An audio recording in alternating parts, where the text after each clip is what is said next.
Dr. Sutton, you wrote 3 series of books while you were a research fellow at the Hoover Institute. Can you give me basically the background of the content of these series? Yes, the series I wrote at the Hoover Institution at Stanford University concerned the transfers of Western technology to the Soviet Union, and essentially it comprised 3 individual books. Each book covers a period of time since 1917. And then you wrote a second series of books on Wall Street. Yes, these were trade books. In other words, they're not academic books. They're written for the general public. They concerned the build-up of the 3 types of socialism: Bolshevik socialism in Russia, what we might call welfare socialism in the United States, and Hitlerian or National Socialism. And each book examines the financing and the contributions made by Wall Street, by international bankers, to the development of that specific form of socialism. Now, in your research and analysis, and your efforts to bring out the facts about what was going on in our society, did you encounter any effort to discourage you, to prevent you from bringing out the background of America's involvement in the financing of international communism? Yes, very definitely. For example, when I was at the Hoover Institution, in 1972, I went to Miami Beach to give some testimony before the Republican National Committee.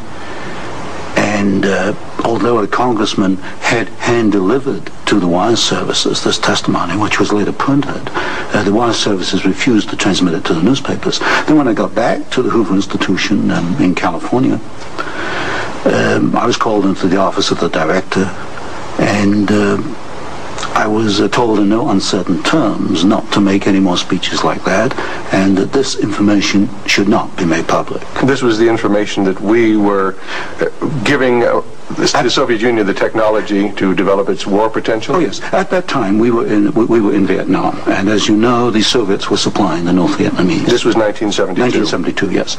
And for example, I knew that the Gorky plant, which was built by the Ford Motor Company, the Gorky plant in Russia produces the Gaz series of vehicles. The Gaz vehicles had been seen on the Ho Chi Minh Trail. We were supplying equipment to the Gorky plant in the middle of the Vietnamese War, and these trucks were being used to carry ammunition supplies which were killing Americans. Now, I thought this was morally wrong, and I said so at Miami Beach and at the Hoover Institution. And it was this type of information that was suppressed. And so what eventually happened as far as your activities at the Hoover Institution were concerned? Well, I didn't pay much heed to the warnings. I published a book called National Suicide in the following year, which summarized our assistance to the Soviets, our military assistance to the Soviets. And when that book came out, again, there was great pressure to stop the book. There was pressure on both the publishers and me personally. And I felt I couldn't take this, and a few years later I just left the Hoover Institution, and since 1975 I've been an independent author without any ties whatsoever. Let's go a little bit into the background of the financing of the German war machine that we fought in the period 1941 to 1945. Could we start, first of all, with the original financing of Hitler between 1922 and 1923, when he was first making his effort to come into prominence in Germany? The original financing of Hitler, that's in the years 1922, came only partly from Germany. One of the most prominent Americans concerned with financing Hitler was Henry Ford. In fact, Henry Ford received a medal in 1938 for his assistance to the early Nazi Party. Then, of course, Hitler had his attempted push in 1923. He went to jail, and then we begin another era in the rise of Hitler. Right, and of course he eventually came to power in 1933 by the electoral process. What about the financing of Hitler's electoral activities in 1933? This I can trace. I have traced it very exactly. I discovered amongst the Nuremberg records a series of bank transfer slips to the Delbrück-Schickler Bank in Berlin to an account which was under the control of Rudolf Hess. And this was the fund that was used to finance Hitler's access to power in March 1973. And amongst the corporations that transferred money to Hitler, I find not only I.G. Farben, which is quite widely known, but also German General Electric, AEG, which is under the control of General Electric in the United States, or was at that time, and companies like Osram and... Now, what was the tie-in between Osram and General Electric? The tie-in was a share tie-in. International General Electric in the United States had controlling interest in German General Electric, and also through share interlocks, a controlling interest in Osram in Germany. So then we have Ford and we have General Electric helping to finance Adolf Hitler's rise to power. Were any other large American corporations involved? Very definitely. Standard Oil, through its technical association with I.G. Farben, for example, Germany could not have gone to war in 1939 without tetraethyl. You need tetraethyl to raise the octane value of aviation gasoline. Germany had no means of doing that. This was developed in the ethyl laboratories in the United States and transferred to the Germans. Standard Oil came up with the hydrogenation idea, which was very essential for Germany in the 1930s, because to raise the quality of its gasoline for aviation purposes. This was transferred to the Nazis. And ITT, for example, International Telephone and Telegraph, was very intimately associated with the Nazis through Dr. Schroeder, who was head of the ITT subsidiaries in Germany. And ITT controlled companies which made not only electrical instruments, but also the Focke-Wulf plant, which made airplanes, fighter airplanes. So what you're suggesting then is that American corporations were helping to finance the German industry that was building up the war potential? American corporations, only a few, not many, financed Hitler through their subsidiaries. They transferred technology. They transferred material assistance, for example, stocks of tetraethyl before the Germans could manufacture it under the joint manufacturing agreement with the United States. And also they financed this. For example, Standard Oil financed in 1933 the development of the gasoline industry in Germany, which was needed to fight World War II. And that's a very interesting point. Could you go a little bit into the background of where Germany got its oil to fight the Second World War? Because certainly Germany doesn't have oil resources. Germany does not have oil resources, that's true. It used in World War II synthetic oil, which it got from coal. And the basic technical processes for the development of oil from coal came from the United States, from essentially from the Standard Oil laboratories, which had this technical assistance agreement with I.G. Farben. And of course I.G. Farben contributed something like 60% of the explosives needed by the German Wehrmacht, probably about 40-50% of the gasoline needed by the Wehrmacht and by the German Air Force, the Luftwaffe. And was there a definite interlock between I.G. Farben and Standard Oil?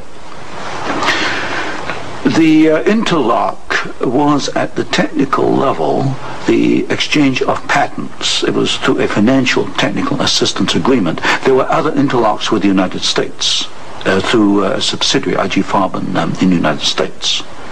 But with Standard Oil, the interlocks were at the technical and financial level. And is it a fact, it's been stated, that there were members of the board of directors of Standard Oil who were also on the board of directors of American I.G. Farben? Yes, Walter Teagle is one name that comes to mind. And there were several directors. Was there an interlock with Ford between I.G. Farben and American I.G. Farben and the Ford Motor Company? Not that I can recall, not offhand. Not offhand. So basically what we're seeing then is American industry helping to provide the technology, helping to provide the finance, helping to provide the material that is going to allow Hitler to create his war machine. Yes, that is correct. That is correct. Now, in your book, Wall Street and the Rise of Hitler, you talked about the bombing patterns during the Second World War, and the fact that it was amazing that there were certain factories that were not bombed, whereas the majority of the German factories were decimated, German-owned factories. There were certain factories that tied into this interlock we've already alluded to, that for some strange reason, seemed to escape the devastation of our saturation bombing. In World War II, the German electrical industry was, or should have been, a prime target for Western bombing. But in practice, the German General Electric plants were not bombed. Of the 10 major plants, not one was bombed, and a half a dozen others had trifling damage, broken windows, that kind of thing. So what we have here is a very interesting case of an industry which should have been bombed in World War II, but was not bombed, and yet we have American ownership, which raises a certain amount of suspicion as to why it was not bombed. But as far as the German-owned electrical companies, did they undergo a rather heavy bombing? I took a look at that. The Siemens plant, for example, they were bombed. There's no question. But the industry was not targeted as a general target. So Siemens, for example, was not bombed as heavily as, say, tank plants or aviation plants, that kind of thing. You mentioned the Ford plant in Cologne. Was this a prime military target? The Ford plant in Cologne should have been a prime military target. For example, the British Air Force, the Royal Air Force, did bomb the Ford plant at Poissy in France. But the Ford plant in Cologne, which was by far the largest Ford plant in Germany, was not bombed in World War II. But did our military planners intend to bomb it? In other words, was it on the aiming report? Well, I did look at the aiming reports for the plants in Cologne. Ford was known about. They knew that it was producing equipment for the Wehrmacht, but it was not bombed. It was scheduled as a target, but it was not bombed. So somewhere along the line, as far as the planning was concerned, the name of the Ford motor plant in Cologne was deleted, and yet the city of Cologne itself was totally decimated. The city of Cologne was decimated, as of course many other cities in Germany were decimated. But somewhere along the line, something happened.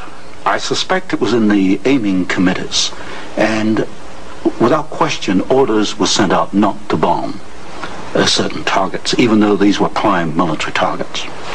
And that's rather reminiscent of some of the orders that went out during the Korean War, some of the orders that went out during the Vietnamese War to leave specific targets within the enemy's domain untouched by our strategic bombing. I understand that was so, although I've not investigated it. Now, in your book, Wall Street and the Rise of Hitler, there was one very interesting section about a special fund that Heinrich Himmler had, and the funneling of money from German corporations into this fund, even up into the years 1943 and 1944. And many of these corporations had strong ties into the American corporations, into the American parent corporations. Could you tell us a little bit about the Kepler Fund? The Kepler Fund was also known as the Konto S Fund. It was what we might call Heinrich Himmler's personal slush fund. He used it for his own personal projects.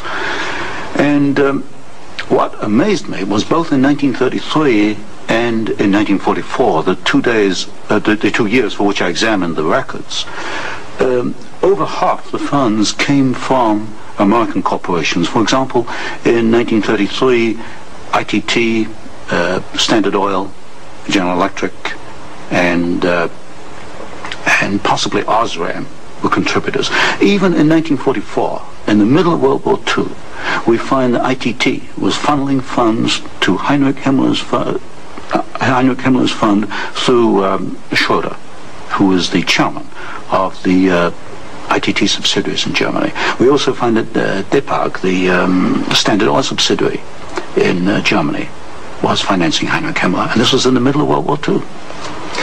Now, were these facts ever brought out at the Nuremberg hearings? They were never brought out at the Nuremberg hearings, although the documents do exist within the files, within the records. They have not been published, as far as I know. And you actually had access to these records? Yes, there's some 400 tons of these records available, and many of them were at the Hoover Institution, or copies were at the Hoover Institution, and that's where I found the original documentation. I think it's a tragic part of our history when the American public doesn't realize the interplay then between great American corporations and the financing, the funding of the Nazi movement. Now, I wanted to talk just a little bit about the Nuremberg trials, because at the Nuremberg trials, the Nazis, the Nazi war criminals, the Nazi generals were held specifically guilty for what transpired. Were there any Americans involved, or any Americans indicted? Were any Americans convicted as far as the financing of the Nazi war movement? Very definitely not. I looked at the criteria for what we might call war crimes under the Nuremberg Tribunal.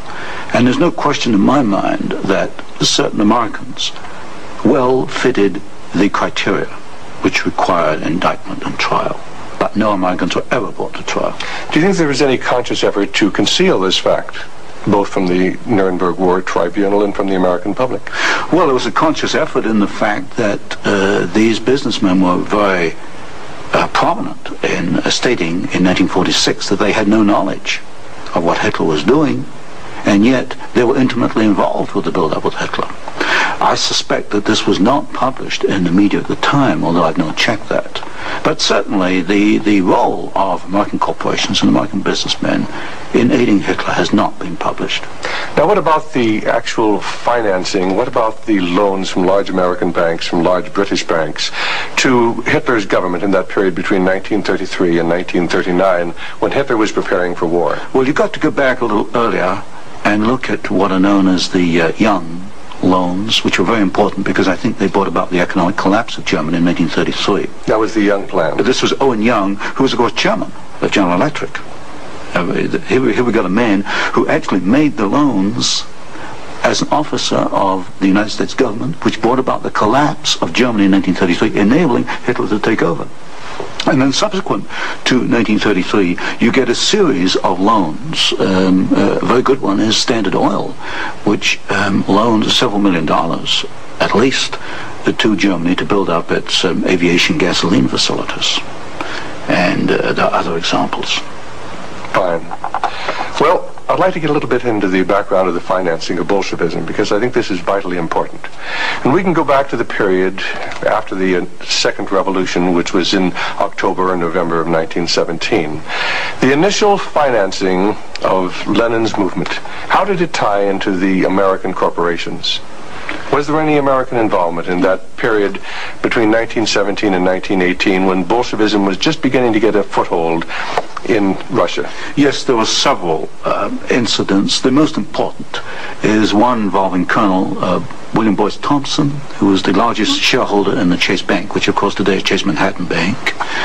And I published in one of my books a copy of a cablegram which transferred funds from New York to Petrograd in December 1917, $1 million to be precise.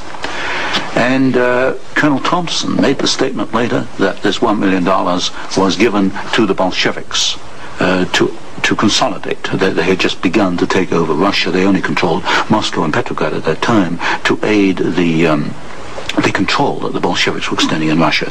This is a very clear case. $1 million, American funds, transferred through an American Wall Street intermediary to the Bolsheviks. And didn't you publish that document here in Wall Street and the Rise of Bolshevism? I published two statements. One is a copy of the cablegram, and the other is a copy of the news clip of the statement made by Colonel Thompson at that time that he had made this contribution. Now, why would an American capitalist, an American financier, help to aid Bolshevism? The only answer, and of course this puzzled me for years, you know, why? Because we understand there to be an opposition. And the only answer I can come to is one of captive markets. The United States did not want another United States in the world. And of course, if you look at the world map, Russia is 2 or 3 times larger than the United States. Imagine this as another United States, as another competitor to the United States. What the United States wanted, or Wall Street wanted, was a captive market. And of course, socialism is a captive market because my earlier studies at Stanford University had brought out the fact that a socialist system cannot innovate. It's got to import innovation and technology from the West. And so I think the aim behind this was to encourage the development of Marxism and other types of socialism, because this would give these Wall Street bankers control of a world market, a captive market. At the end of the First World War, Russia was devastated by famine, and America sent a relief mission. It was the Hoover mission. Do you know any of the facts surrounding the activities of the Hoover Commission? Well, there's no question that in 1922, 1923, Russia was finished. Industrial output was perhaps 8 or 10% of 1913 figures, and people were starving by the hundreds of thousands.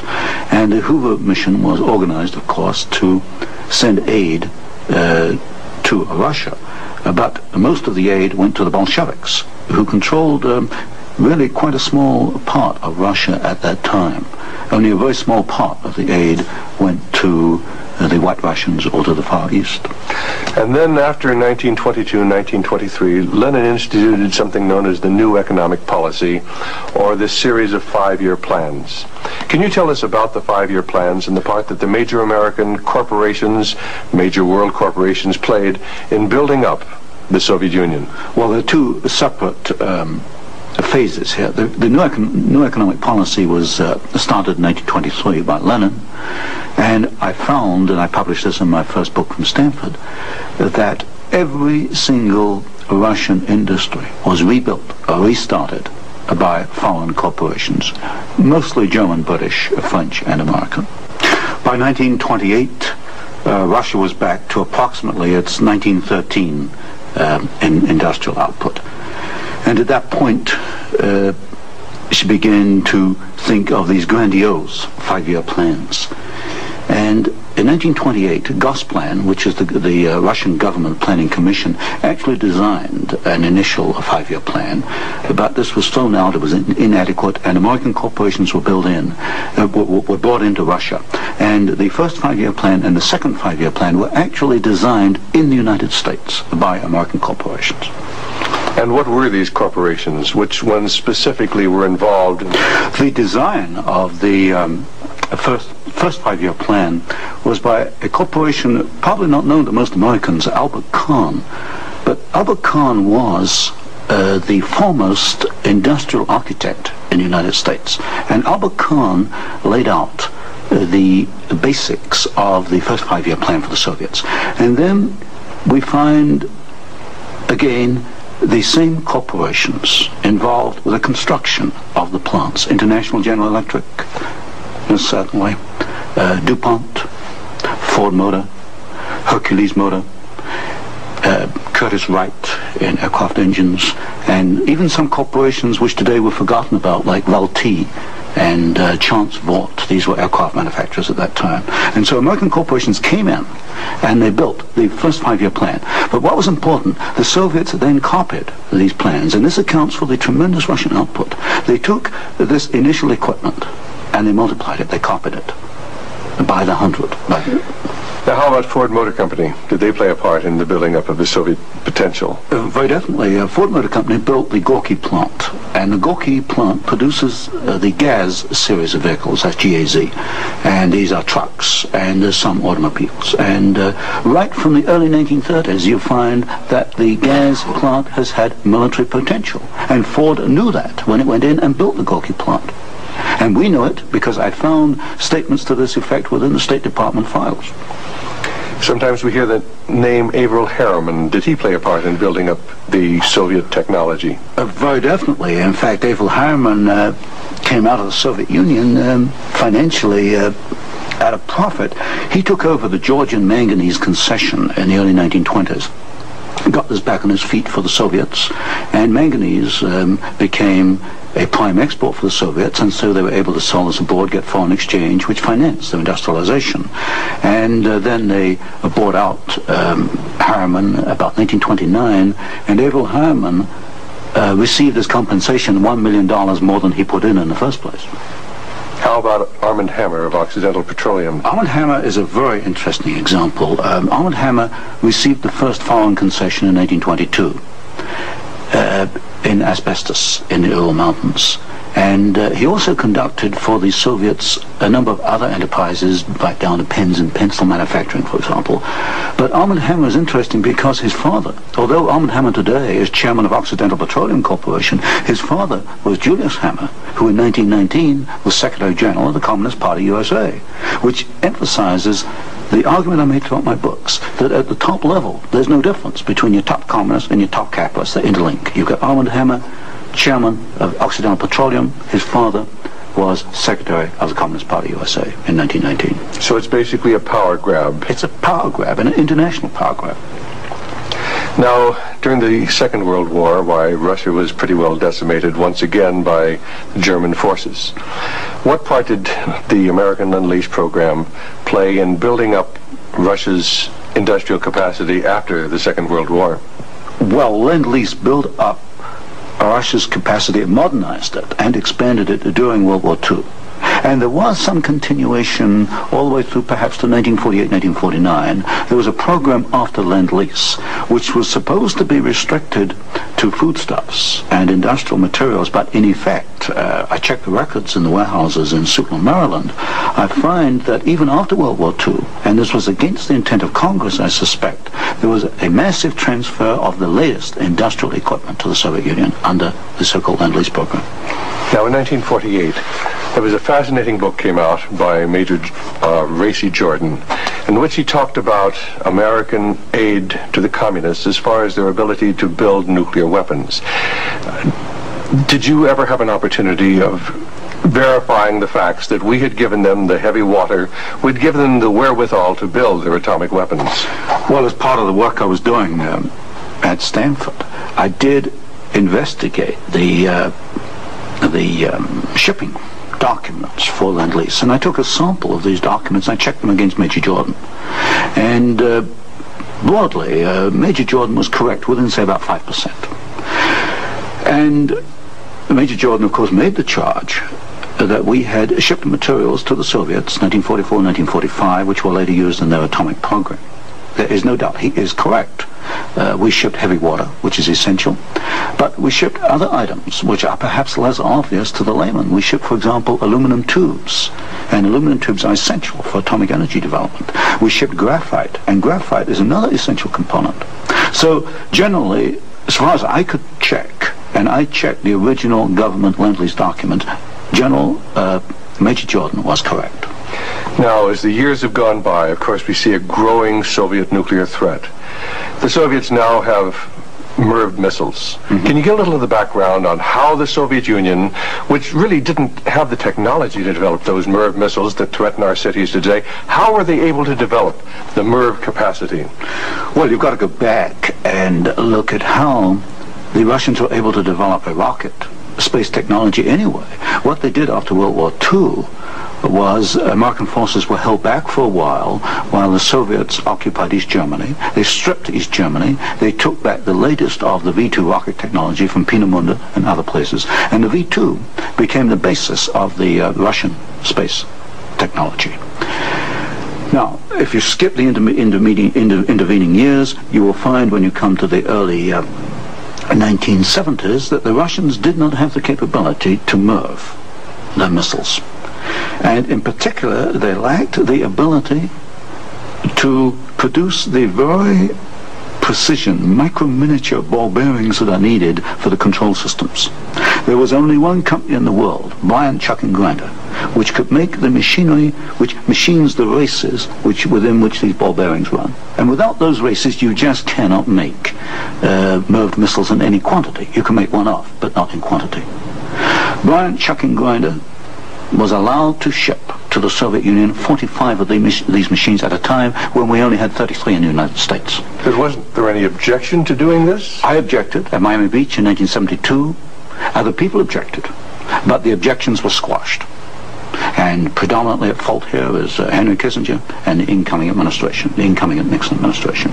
This was known, I'm sure it was known in DOD. If I knew it, then certainly DOD knew it. But the objections were squashed, and there was suppression of the information. And so once again we see America building up the military capacity, the nuclear threat from the Soviet Union. Well, this goes, when you talk about MIRVing of missiles, you're talking about a quantum jump in your military technology. Now, I'm not a military man, but to me, the ability to do that is a massive leap forward, and we enabled them to do it, and we did it knowingly and deliberately. During the Vietnamese War, the Soviet Union and the Eastern European satellites were the primary suppliers of war materials to the North Vietnamese who were killing American boys in South Vietnam. Would you comment on our aid and trade with the Soviet Union and with the Eastern European satellites during that period of time? Well, there's no question that the Soviets were the prime suppliers of military equipment and suppliers to the North Vietnamese. Let me give you an example. The American pilots, as they flew over the Ho Chi Minh Trail, described the trucks that they were seeing as American trucks. Well, they were American trucks because they came from the Gorky plant, and Gorky was built by Henry Ford. And so you have the situation where we were in effect supplying both sides in the Vietnamese War. But the trucks were being built by the Soviet Union. However, were they getting any materials from the United States to help build those trucks? Yes, in the early 1970s, I know specifically of shipments of equipment into the Gorky plant while the war was going on, which in effect were aiding the Soviets to build more trucks to be used by the North Vietnamese. How about loans? Was America extending loans to the Soviet Union during this period when they were the primary financiers of the North Vietnamese? Yes, beginning about 1970, there was a massive grant of loans to the Soviet Union. I'd say by about 1976, it must have totaled perhaps $40 billion outstanding. And so this, of course, these loans were used to enable the Soviet Union to purchase industrial equipment in the United States, and this industrial equipment was used to manufacture, in part, military supplies which were used against us in Vietnam. How about Russian shipping that was being used to ferry supplies to North Vietnam? Shipping is a very interesting example because the Soviets published a shipping register about 6,000 ships, and I analyzed every one of these ships, both the origin of the technology of the ship itself, the hull, and the engine. Most of them are marine diesel engines. And I find that 60% of the Soviet merchant marine, which of course has military usefulness, 60% was built aboard. Only 40% in the Soviet Union, and that largely to Western design. But when you come to marine diesel engines, you find something really fascinating. You find that 80% of the marine diesel engines in Soviet merchant ships are Western engines, Burmeister and Wain of Copenhagen, Sulzer of Switzerland, Fiat of Italy, because that name has come up before. But the other 20% of marine diesel engines built in the Soviet Union are built to Western design under technical assistance contracts from Sulzer and Burmeister and Wain. So in effect, there could be no Soviet merchant marine without assistance from the West. How about the building of the Kama River plant? Kama River was built in the late 1960s, early 1970s. The basic design contract was let to the Italian firm of Fiat. Giovanni Agnelli is the chairman of the board. And this is important because Agnelli is tied in with Chase Manhattan Bank. He's on the International Advisory Committee of Chase Manhattan. What caught my attention was that Fiat does not manufacture automobile manufacturing equipment. All the Fiat plants in Italy contain American equipment. And what I found was that the equipment was coming, perhaps about 60-70% of it, from the United States, from major automobile equipment suppliers in the United States. I think it was known as the Fiat plant as a cover to perhaps divert attention from the fact that during the Vietnamese War we were building the largest plant in the world. It covers 36 square miles. We were building for the Soviets, with American equipment, the largest plant in the world. And so it was called the Italian Fiat plant, and I think this was a blind. And so they were building their trucks and armored personnel carriers and other things that could be used then for warfare in South Vietnam? We knew that the Kama plant had military potential. In 1972, I wrote it in National Suicide. I said as much in Miami Beach in 1972. This plant has military potential. It can produce military vehicles. We knew it. And of course today in Afghanistan we find that the Kama vehicles that are there in Afghanistan today from the Kama plant built by American and Italian companies. And it was after you brought out this information that efforts were made to suppress your book, National Suicide, Yes. and your other studies? Yes, because I was bringing out the fact that the Kama River plant had military potential, that we were moving the missiles with the Bryant chucking grinder equipment, and of course other facts along these lines. And what sort of pressure was brought to bear upon you? What sort of pressure pressure was brought to bear upon the publisher of your book, National Suicide? There was pressure on the publisher to prevent publication, to stop publication. He refused to do so. There's pressure brought upon me first to withdraw the book, and then a rather deceitful sort of pressure. It was claimed at the Hoover Institution that I had plagiarized volume 3 of my Western Technology series, which was being published by Stanford University. Well, firstly, I challenged them to point out the plagiarization, and nobody could find even 2 sentences that matched up. But then I pointed out that I cannot plagiarize my own work. I hold the copyright on both books, and nowhere in the world can I plagiarize myself. That's a logical impossibility. And then gradually it built up over the following years that my research was perhaps going a little out of what was perhaps required, or welcome would be a better word, and it should be confined within more narrow boundaries. And at that point in 1975 I left the Hoover Institution, and since then I've become an independent author, and I can publish what I want to publish.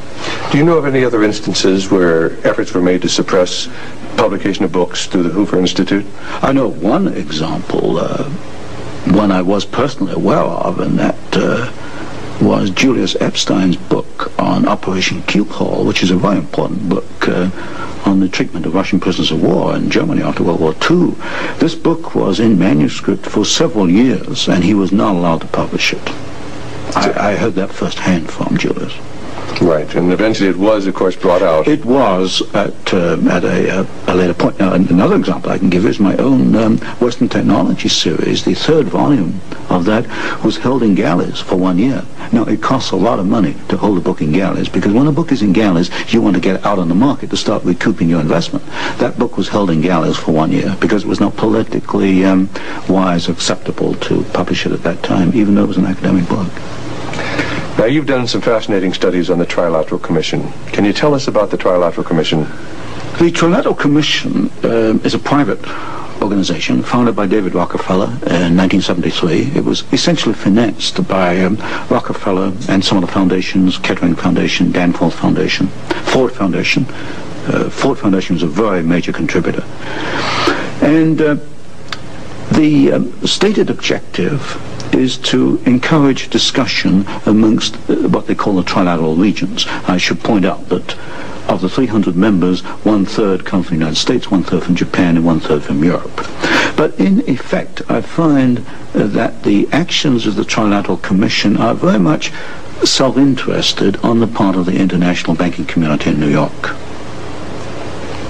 Now, as far as the Trilateral Commission's influence on the American government is concerned, it's been said that there is a very excessive representation of the Trilateral Commission in Jimmy Carter's cabinet and in Jimmy Carter's administration. Well, excessive is rather an understatement. I think there's some 200 million people in the United States. There are only 77 trilateral members who are American.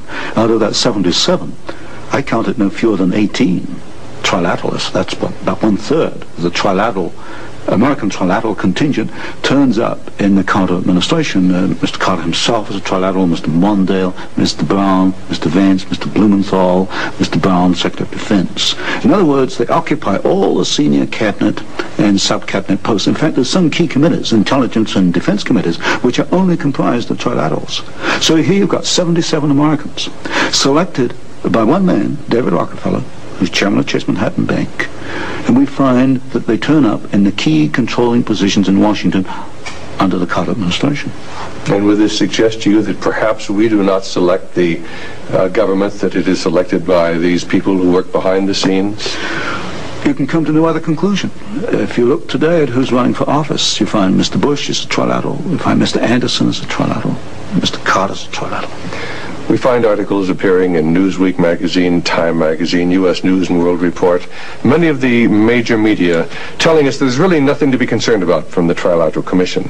Is there any interlock between the Trilateral Commission and the major media in the United States? Yes, there is an interlock, particularly in the news media. For example, the Chicago Sun-Times, the executive editor there, James Hoogie, is a trilateral. You'll find Saul Leinowitz is the director of Time magazine, and I think, yes, Schucht Henry Schacht is a director of CBS. So there very definitely is an interlock between the trilaterals and the media. And perhaps this is the reason then that they rather play down the influence of the Trilateral Commission on contemporary American government. Yes, I had a computer survey made of all articles that have been printed on the Trilateral Commission since 1973. I could find worldwide only 73 articles. Now, what's the relationship between the Trilateral Commission and the Council on Foreign Relations? Well, of course, the Council on Foreign Relations is a much older organization founded in 1920. I did a study in which I compared trilaterals with or without membership in the CFR, Council on Foreign Relations. I find there's something over 50% overlap.